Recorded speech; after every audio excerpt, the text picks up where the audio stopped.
Olá pessoal, eu sou o Neno e você está no Sangue, História e Foto. Hoje eu vou gravar um episódio mostrando como se faz esse tipo de fotografia aí, em que a gente mostra todo o percurso dos astros, mostra toda a trajetória deles no céu, certo? Eu tenho um carinho muito grande em gravar esse episódio porque envolve dois temas que eu gosto muito, que é o time-lapse e astronomia. Para quem não sabe, o meu primeiro curso na universidade foi física, apesar de não ter concluído, permaneceu um carinho muito grande por esse ramo da física, certo?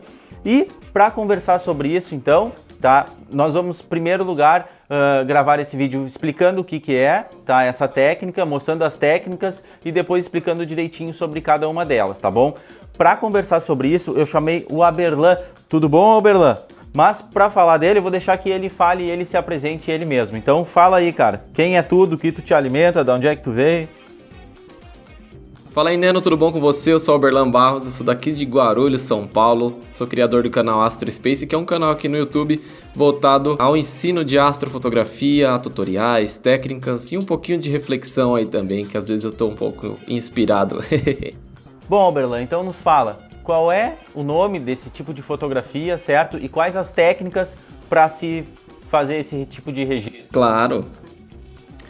Bom, essa técnica, ela se chama Star Trail ou rastros de estrelas, né? E basicamente, como o nome já sugere, é uma técnica em que a gente captura os rastros das estrelas no céu. O nosso sensor ele fica ali exposto em uma longa exposição na nossa câmera, onde ela captura todo o trajeto de rotação da Terra. Normalmente, a olho nu, a gente não percebe essa movimentação das estrelas porque é um movimento sutil, afinal leva 24 horas para a Terra fazer uma rotação completa. Então, a gente não percebe, mas fazendo fotografias a gente acaba conseguindo capturar essa trajetória, essa rotação da Terra, né? Bom, existem basicamente duas técnicas em que você pode fazer esse tipo de fotografia.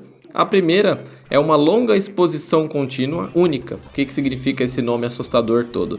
É você configurar a sua câmera com tempo de exposição muito alto e deixar ele capturando lá por minutos, até por horas, por exemplo, e isso vai gerar para você uma foto apenas em que vai ter toda a rotação da Terra. A outra técnica é o conjunto de diversas exposições ali que você for fazendo. Então você vai fazer várias exposições mais curtinhas e depois somá-las aí em algum software de edição como Photoshop, por exemplo. Tem essas duas técnicas e tem as vantagens e desvantagens aí de cada uma. Bom, tu apresentando assim essas duas técnicas parece meio óbvio, né? Por que eu vou fazer vários frames se eu não posso fazer um único frame e já fazer o registro completo de todo o movimento dela? Por que essa segunda opção não é a melhor delas? Explica aí pra gente. Bom, para você fazer uma longa exposição contínua, existem alguns pequenos pontos ali que são chatinhos e que eu acho legal você ter ciência e por que eu não recomendo tanto essa primeira opção, que é a longa exposição contínua, tá? Basicamente, o primeiro ponto é a superexposição.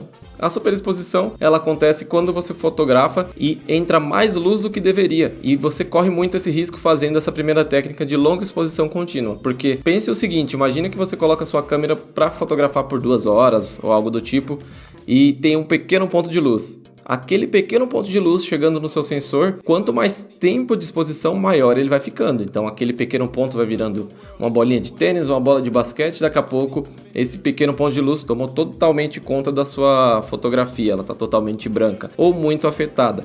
Esse é um dos primeiros motivos aí que eu não recomendo que você faça essa técnica de cara, a não ser que você esteja no local em que você não tenha nenhuma incidência de poluição luminosa. O segundo ponto é o ruído de longa exposição, né? Quanto mais tempo em longa exposição, maior vai sendo a incidência daquele ruído que é gerado pelo superaquecimento do sensor. Quando ele vai aquecendo, ele vai gerando alguns pontos de cor diferentes que são conhecidos como hot pixels.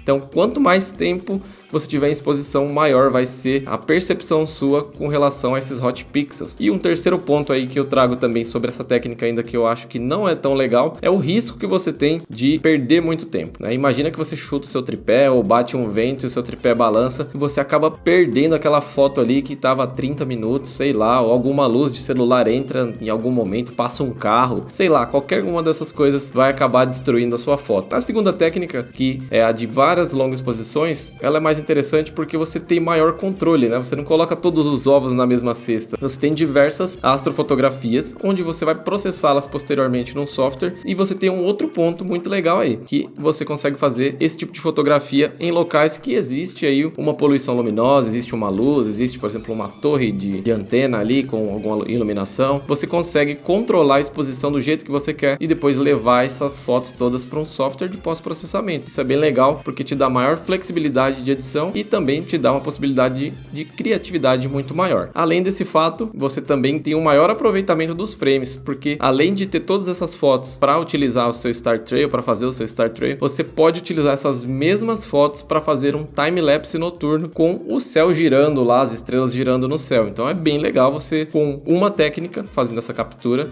você consegue fazer tanto um Star Trail quanto um time-lapse. Bem legal, né? Mas afinal, como fazer esse tipo de foto? Esse tipo de foto, ele exige que você utilize um intervalômetro para que ele faça a captura de diversas fotos aí em sequência, tá? E para você fazer isso, você pode comprar um intervalômetro ou utilizar o recurso se a sua câmera tiver. Algumas câmeras da Canon têm o Magic Lantern, que é um software que é instalado lá no cartão de memória em que você ganha algumas funções a mais. Entre elas, você ganha o intervalômetro, tá? Mas avalie se o seu equipamento é compatível, se vale a pena isso, tá? Mas basicamente, o intervalômetro você consegue configurar ali de quanto em quanto tempo você quer que a sua câmera execute uma fotografia. Então você configura lá de tempos em tempos. Mas como que você vai escolher as configurações de ISO, de abertura, da velocidade do obturador? Vamos falar primeiro sobre a ISO, né? Se você está num lugar onde tem uma incidência de poluição luminosa maior, eu recomendo que você utilize uma ISO um pouco mais baixa e velocidades do obturador ali também um pouco mais baixas, até o limite ali da exposição que você está fazendo. Sem que estoure, né? Porque se você vê que colocando uma exposição que vai ficar muito alta e está estourando, já vai começar estragando a sua foto. Então, pode colocar ali uma exposição legal, até uma iluminação que você veja que está legal, e manter essa configuração. Se você está num lugar em que não tem poluição luminosa, pode utilizar à vontade uma ISO um pouco mais alta, mas é bem legal que você encontre o equilíbrio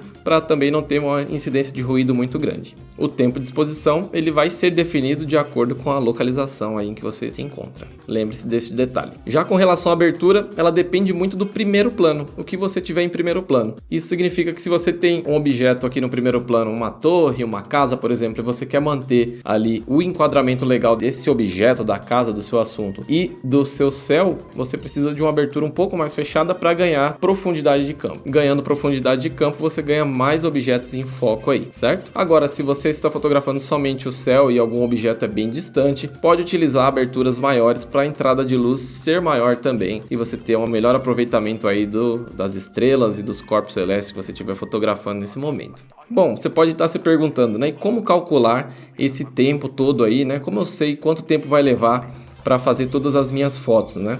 Eu peguei um exemplo aqui em que nós temos algumas fotos e um tempo de exposição configurado, tá? A formulinha é muito simples. Você vai multiplicar a quantidade de fotos que você colocou para o seu intervalômetro fazer e multiplicar pelo tempo de exposição em que você configurou. Isso significa que, por exemplo, se você tem 72 fotos e para cada uma delas você colocou lá que você quer 50 segundos de exposição, você multiplicando um pelo outro, você vai ter o resultado aí de 3.600 segundos de exposição. O que é 3.600 segundos? Basicamente, são 60 minutos, né? Se você dividir por 60, você vai ter 60 minutos. Assim você sabe aí que você tem 1 hora de exposição. Essa fórmula é bem simples, então sempre pegando o tempo de exposição vezes quantidade de frames. Assim você vai ter o tempo total em segundos. Bom, para você tratar uma foto essas fotos todas, como que você processa elas para essas diversas fotos que você fez se tornarem um rastro? Você leva essas fotos para algum software de pós-processamento. Esse software que eu utilizo é o Star Stacks, que você coloca todas as fotos, ele vê a diferença que tem entre uma foto e a outra e empilha essas fotos, gerando um único frame com todo esse rastro. Algumas pessoas utilizam também o Adobe Photoshop, bem famoso, e utiliza ele aí para fazer esse tipo de foto, tá? Mas é bem legal e depende muito aí da técnica que você utiliza.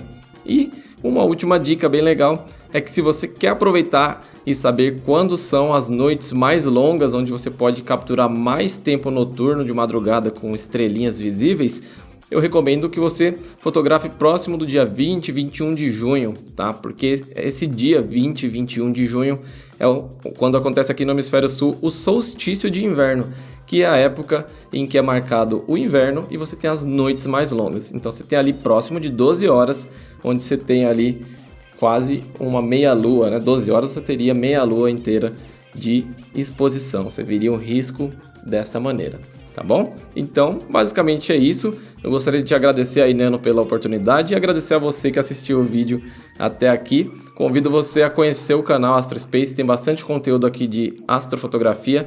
E se você curtir, se inscreve no canal, beleza? Neno, muitíssimo obrigado. Então é isso, pessoal. Espero que vocês tenham gostado do episódio.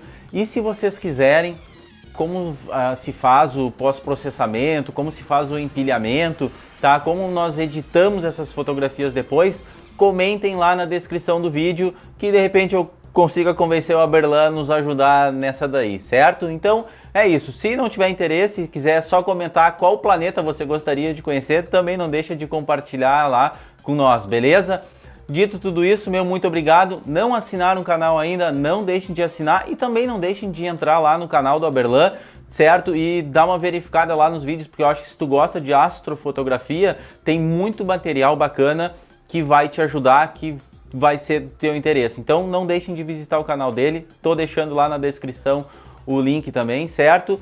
Dito tudo isso, um grande abraço e até a próxima. Tchau, tchau.